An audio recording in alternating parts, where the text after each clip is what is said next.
Hello, everybody. Welcome back to the Bachi Boys podcast. We have a huge show for you. The Masters is coming and gone. We'll talk about Scottie Scheffler being the champion again.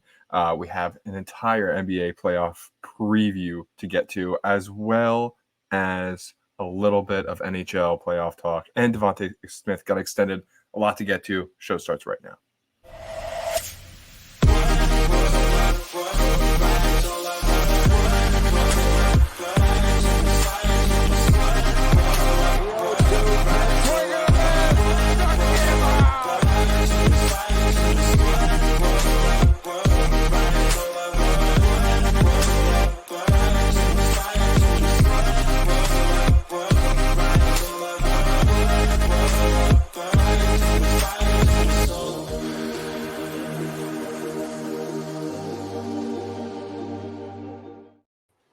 Davis, welcome back to the Bachi Boys podcast, dude. It is officially spring.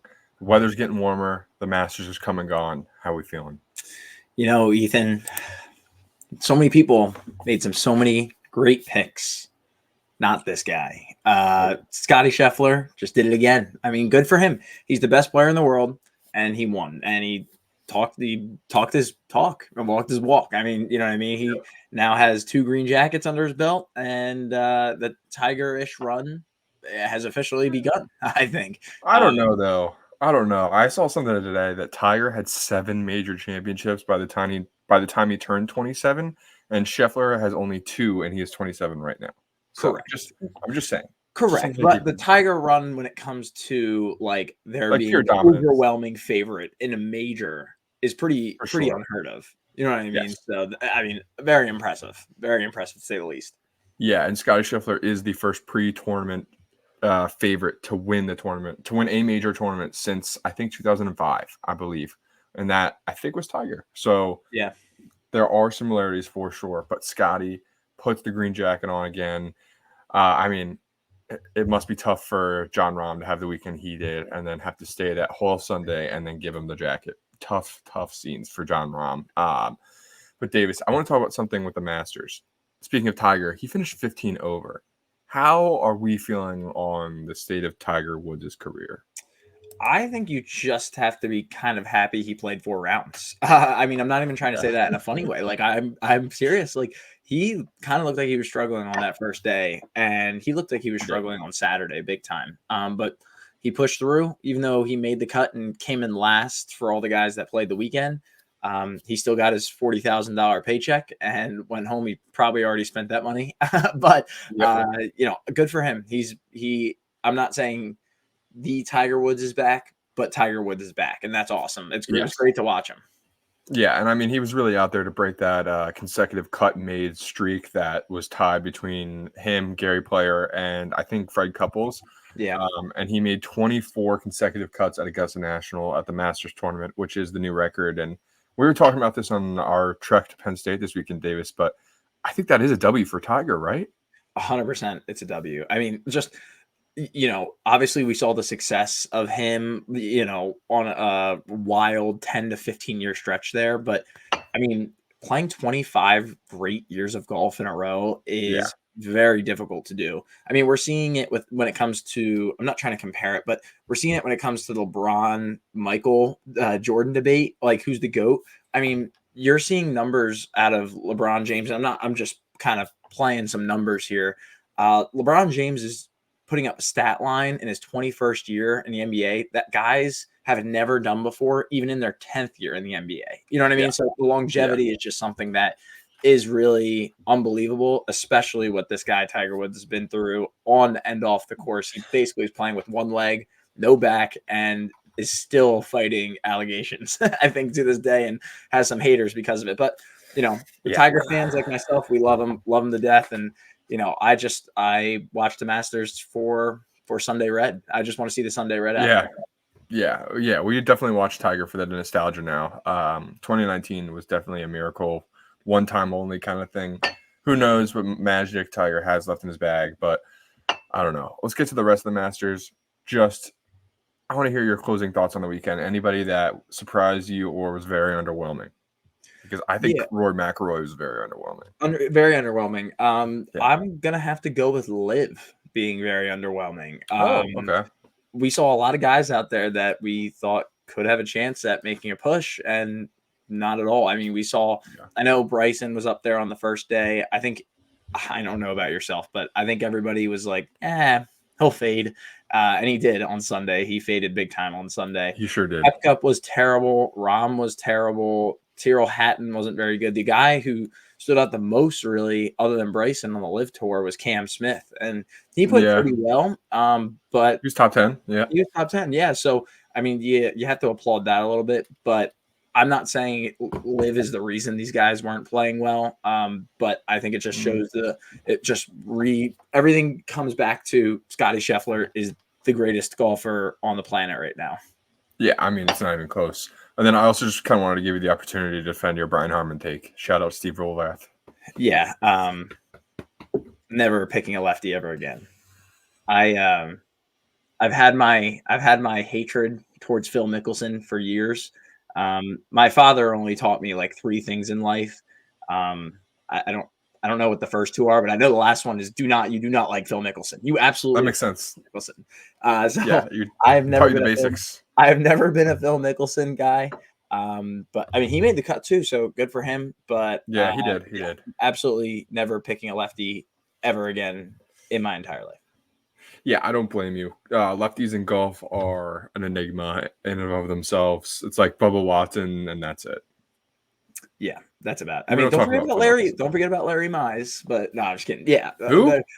yeah, you heard me. Masters champion Larry Mize. But don't worry. I about still it. think I'm not hearing you correctly, actually, but that's I'd fine. I'd rather see Scottie Scheffler go out there lefty. There are some guys on the tour who can play lefty very, very well. Not I at bet a Tiger tour could. level. Yeah, I bet Tiger would be decent at Yeah, it. But I bet he yeah, could. that's the takeaway. No more lefties. Yeah. It was a very, very interesting round at the Masters. I mean, we're talking about Scotty running away and all this stuff. I mean, it was a tough Sunday for Max Homa, Colin Morikawa, Aberg. They did not do well down the stretch. So Scheffler half ran away with it, half the field kind of threw it all away on themselves. But it was a very entertaining Masters weekend, I would say, right? The Masters begins on the back 9 on Sunday, and Scottie Scheffler was by far the best player on the back 9. He at one point went birdie, par birdie on the back 9 on Sunday at the Masters. I mean, something that a lot of champions don't do, but he did it and he pulled away, and that was awesome. Yeah, he's definitely different. All right, let's move on to something different. We have basketball talk, Davis. The NBA regular season has officially completed. All 82 games are in the books, and the postseason March begins. Davis, this is an unfamiliar, territory for us Sixers fans. We are in the play-in game for the first time ever here on Wednesday night. How are we feeling? We're going to take care of business against Jimmy Butler and the Heat in Philadelphia, or what? I mean, I'm feeling good. You don't want to run into Miami in the playoffs, but no. I think this is a different Miami team. I mean, it sounds weird to say they've lost some guys. They don't have Kyle Lowry anymore. They don't have a guy like Max Strus, who was really good for them last year. I think we beat the Heat. I really do. Just statistical wise, the Sixers have been one of the best teams in the NBA since Joel's come back. So I think that we lost the game. I think we win. I think we go on and play the Knicks, and you never know. But I do like where we sit if we beat the Heat. I don't want to play Boston in round 1. Please God, yeah, do not play Boston in round 1. Do not lose to the Heat. I mean, I'm really thinking about this game as like, this is it. Like, if they don't get the 7th seed, I don't care. Like, if they get the 8th seed and play the Celtics, I do not care. I have reached the point, and like I've said this in my fandom past, and I've never really meant it, but I truly mean this. I can't go through the Sixers losing to the Celtics again. I just can't, or at least I can't be invested going into watching that. Like, I'm not going to do it to myself. If they get the 7th seed and go up against the Knicks, that'll be great. A little bit of tough bias on my part. If we play, Brunson, DiVincenzo, and Hart, all my Nova guys, it's going to be tough to root against them. But like you said, the Sixers are hot. They have not lost a game since Embiid came back from his meniscus tear. They feel like they are really getting the ship righted by Nick Nurse, who in the AI statue reveal or whatever was like, I'm going to bring a championship to here. He seemed very impassioned. I think Nurse is a very good coach, and Nurse is honestly the only reason why I have a speck of confidence on this team, because he's different than what's been going on the last couple of years.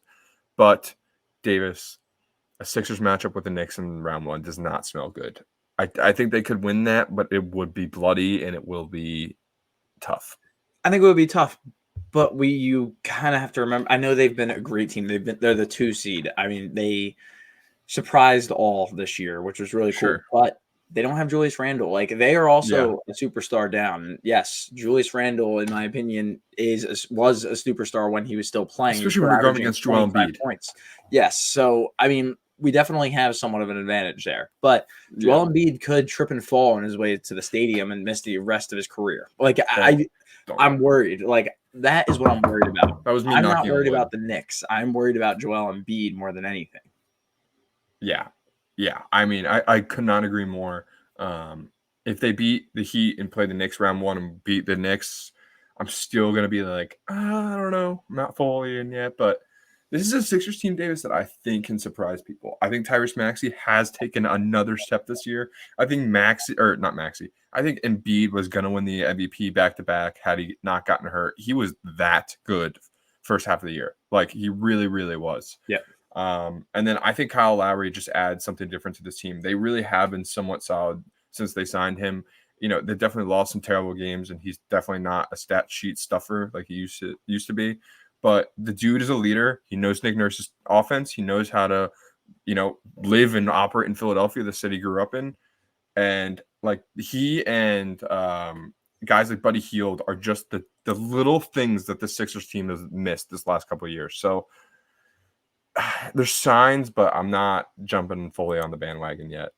Yeah, I'm not. Before we move on to the Western Conference, shout out Buddy Hield. Played 84 games this year. Wow. No way. Yeah, just because of the trade. Wait, 82 game season. He played 84 games this year. Wow. By the way, did you know that Mikal Bridges hasn't missed an NBA basketball game in 4 or 5 years? Yeah, insane. Sixers traded him. It's that Nova Grit. I don't know. But okay, so we're just talking about the East a little bit. Hold on. Let me round up the East real quick. Just rapid fire. Rapid fire. Cavs, Magic. I like Cavs. All right. Pacers and Bucks. Pacers. Ooh. I love them. That's why I asked. I love them. I think the Doc Rivers hiring at coach was a tremendous mistake. The Bucks have been a 500 team since he's been there. They don't have any defense. They don't know how to utilize Giannis anymore. And I'm going to take the Pacers, Tyrese Haliburton, and I think that they're going to move on. Wow, Davis. That is surprising to say the least, because I know Doc Rivers doesn't have a great track record. I know that Dame Lillard isn't the best in the playoffs, but this is still Giannis Antetokounmpo. He recovers quicker than most people. I'm just saying. People said that about Joel, though, in the last That's 2 true. or 3 years.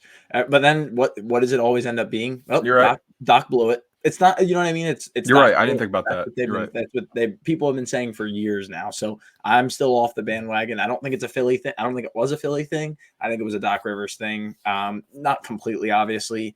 But again, I'll take Indiana and move on. And then last East question, is anybody beating the Celtics? No. Yeah. Correct. Correct answer. Ding, ding, ding. You get a cookie. Yeah. All right. Let's go on to the West. Ethan, this play-in is wild. You know why? Yeah. Because I think the Pelicans and the Lakers are going to try to lose this game. So they don't have to play the Nuggets in the first round. Yes. Especially the Lakers, actually. Yes. The Lakers are definitely going to lose this game. I would bet the house on the Pelicans now that you're saying that. Yes. They should be living in fear of seeing Jokic in the playoffs again. Also, the Warriors and the Kings is a rematch of the 3-6 matchup last year, I believe. Which was that should be a very electric playing game. And then we were supposed to have our Western Conference correspondent on to join us to talk about it, but unfortunately, he is missing in action. So we will have to go through this ourselves, because this Western Conference is, it was the Wild Wild West this year, Davis. As you can see, the Oklahoma City Thunder are the number 1 seed in the West. And if Good you for weren't them. paying attention to the West this year, you should be surprised regardless, because this team is young, they're inexperienced, but they are damn freaking good, and they deserve all of the respect. Shai Gilgeous-Alexander is a perennial MVP candidate, and Chet Holmgren might be one of the most slept-on Rookie of the Year defenders of all time. I completely agree. Yeah, congratulations to Oklahoma City. They're back, but I don't think it's going to last very long. I'll explain why. First round exit? Second round exit. Ooh, okay. We'll get there. Yeah, no, that makes sense. And do you think anybody can take down Jokic in the West? I really do, actually. Really? I think that this Western Conference here is going to be – I think this is going to be one of the more entertaining sides of an NBA playoffs we've seen in a very long time, in my opinion. Could not agree more. Probably since the Warriors were going up against the Thunder, like, you know what I mean, in 2016, 2015. Yeah. I mean, I really do think that either the Clippers or the Mavericks can beat the Thunder. That would be a great series. I think that the Suns will beat the Timberwolves will give the Nuggets a run at their money.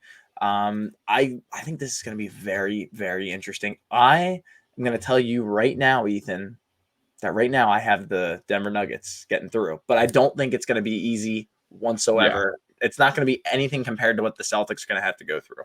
No, not at all. I think that the Nuggets are going to, if they get out of the West, I don't like their chances just because of how tough and brutal these series are going to be.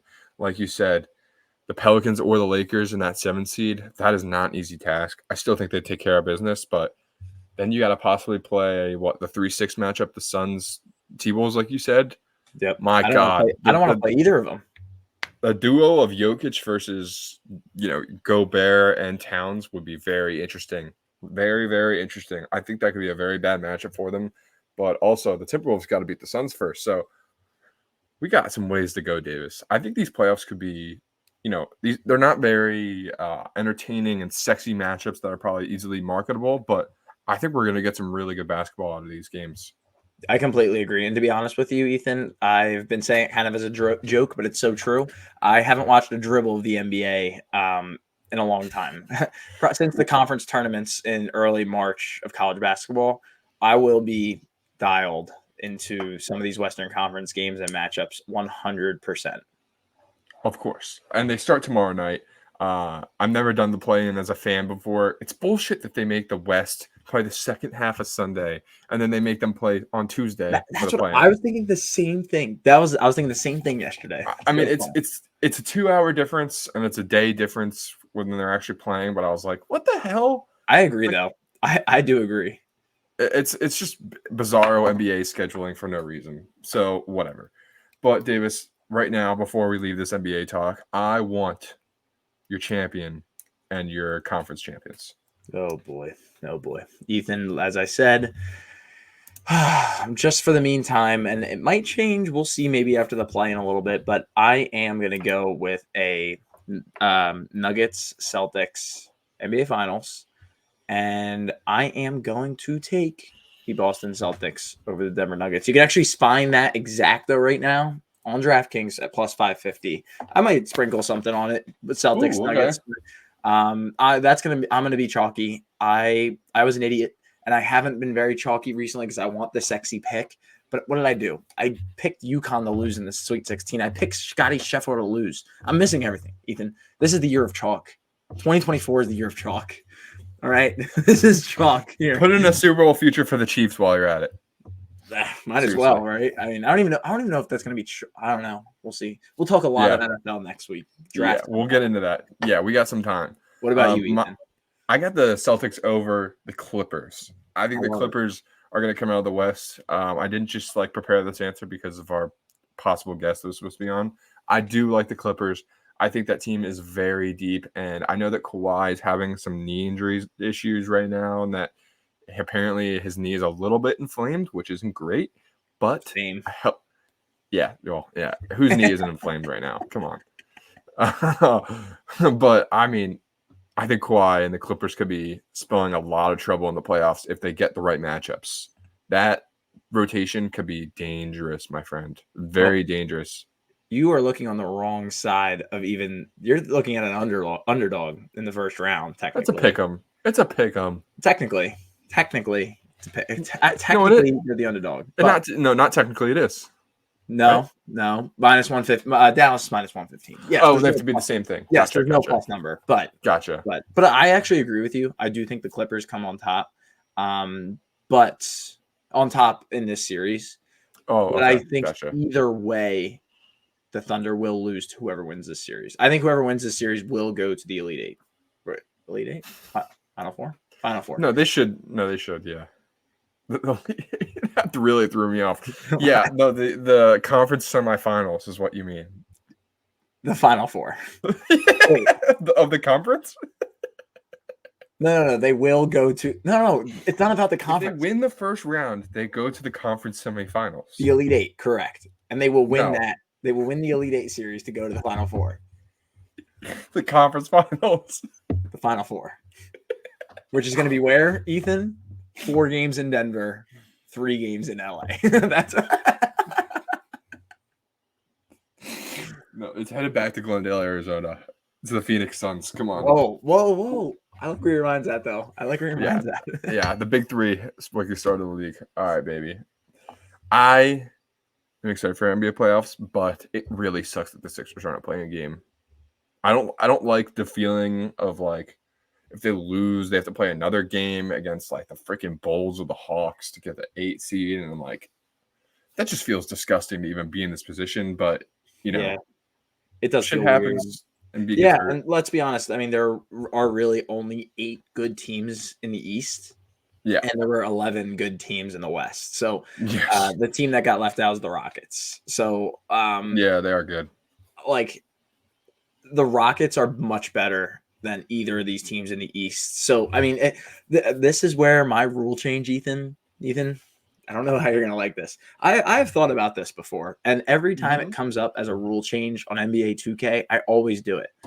Eliminate conference seeding and just do 1 through 16, or just do one through playing. But like, how electric would it be if you saw? I don't know. I want to see the Rockets go up against the Celtics in the first round. Like that would be pretty cool. Why? I think. Because I think it's much better than seeing them against like the Bulls. Like, you know what I mean? Here's the thing, like the conference thing, I think makes it interesting because we were in 2009, we were 1 game away from LeBron versus Kobe finals. And Dwight Howard ruined every single part of that. So like that aspect is interesting. And then the Lakers and the Celtics were supposed to meet up in the early 80s in a finals rematch, and the Rockets or whoever won the championship that year.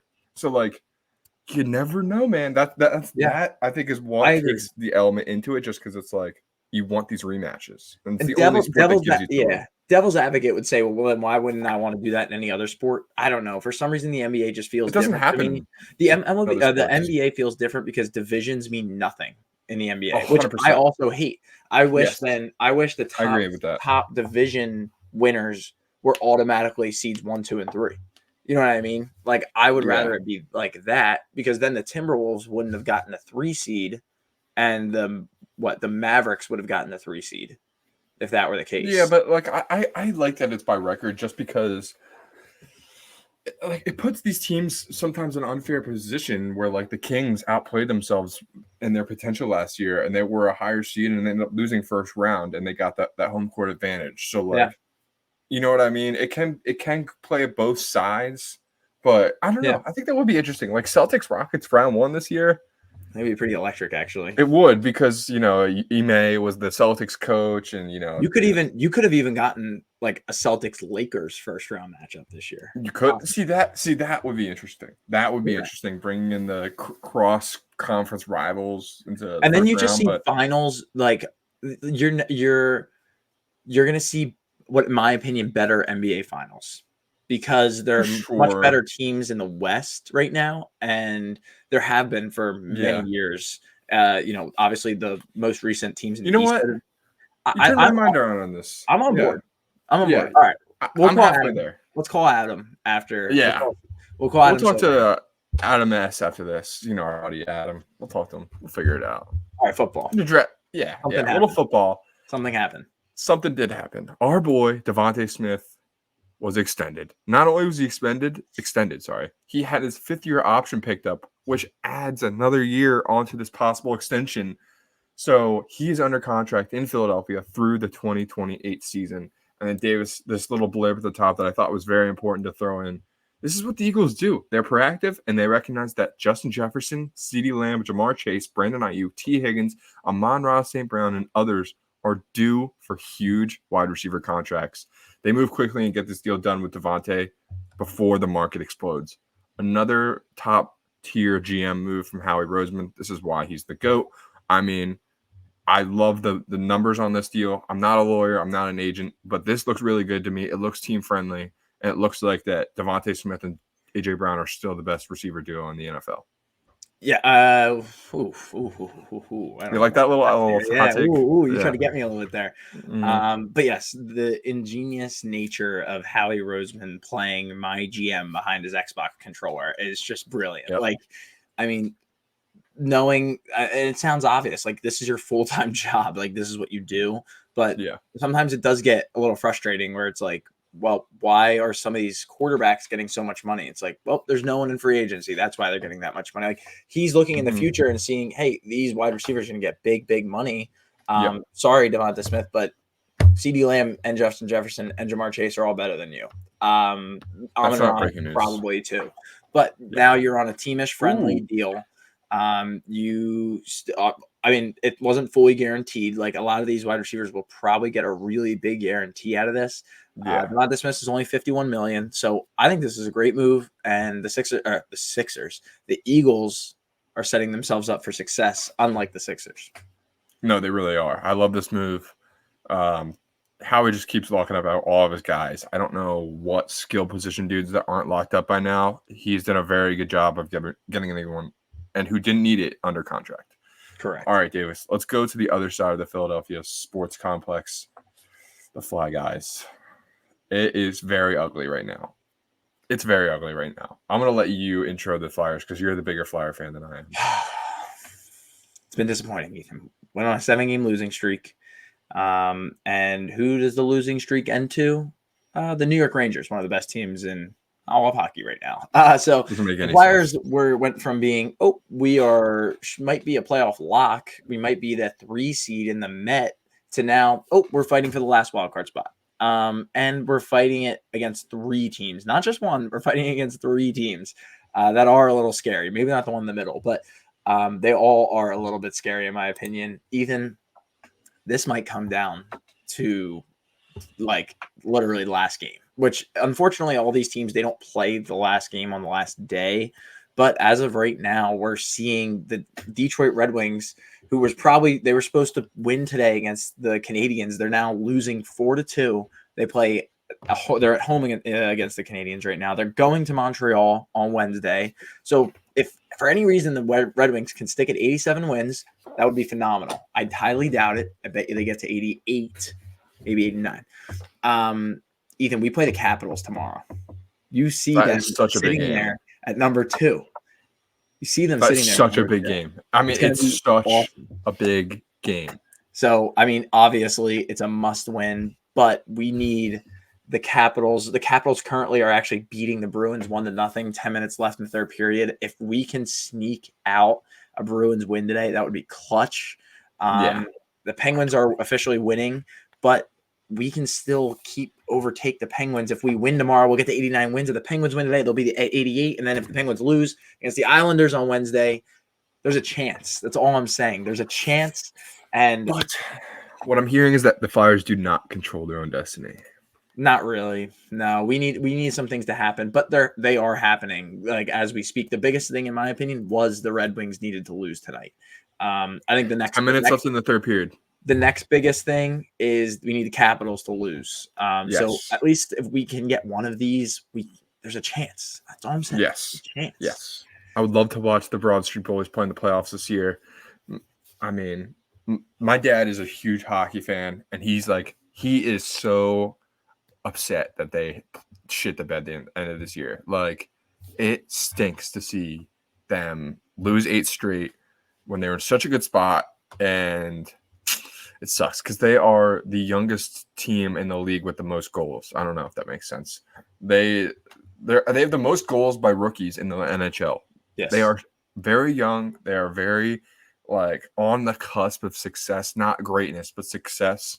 And it just sucks that they might have to push this off till next year because this felt like the premature playoff year that even if they got smoked 4-0 or 3-0 in the first round, it doesn't matter. You got that playoff experience under your belt, but it doesn't feel that way. But Davis, gotta stay positive. Good vibes only. Right? 10 minutes left. Need the Bruins to get one here. All right. Once we stop recording, we'll know what happens, but need the Bruins to get one here. If you're still listening, go and check right now. Did the Canadians win?